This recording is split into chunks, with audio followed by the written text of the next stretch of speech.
রাজনীতির সাথে যদি সম্পর্ক না থাকে, আমার নবী মুহাম্মদ সাল্লাল্লাহু আলাইহি সাল্লাম কেন মদিনার প্রেসিডেন্ট হলেন? তিনি কেন জিহাদ করলেন? তিনি কেন হিজরত করতে বাধ্য হলেন? তার বিরুদ্ধে কেন আবু জাহেল লেগেছিল?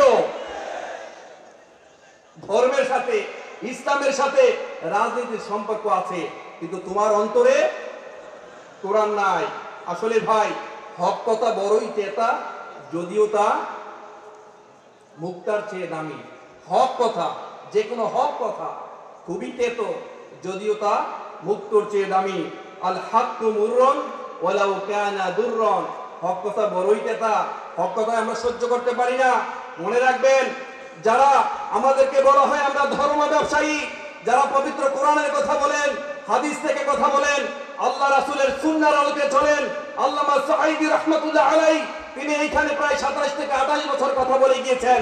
তিনি জানতেন হক কথা বললে মামলা আসবে, হামলা আসবে, আয়নাগরে যেতে হবে।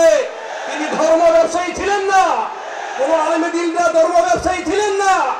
ধর্ম ব্যবসায়ী তোমরা, যারা সিজনাল বছরে কিংবা 5 বছরে একবার তাদের স্বার্থকে চরিতার্থ করার জন্য যখন মাথায় টুপি পরে, পাঞ্জাবি পরে, হিজাব লাগায়, তারাই হচ্ছে ধর্ম ব্যবসায়ী। ঠিক কিনা বলেন?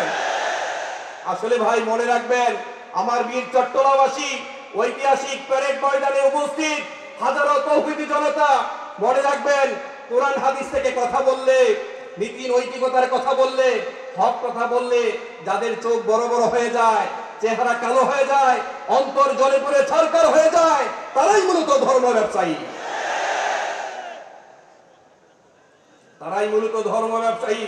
আল্লাহ সুবহানাহু ওয়া তাআলা বলেছেন, ওয়াল্লাযীনা কাফারু ওয়া কাযযাবু বিআয়াতিনা ফাউলাইকা লাহুম আযাবুম মুহিন। আল্লাহ তাআলা বলেছেন, যারা কুফরি করবে, আমার আয়াতকে অস্বীকার করবে, তাদের জন্য রয়েছে অপমানজনক শাস্তি। ঠিক কিনা বলে? আপনি ঠিক বললেও ঠিক, না বললেও ঠিক, কারণ এটা কোরআনের আয়াত। তাই ভাই, আমাদেরকে উল্টাপাল্টা কথা বলবেন না, আগুন নিয়ে খেলবেন না। আগুন নিয়ে খেললে পরিণাম বেশি ভালো হয় না।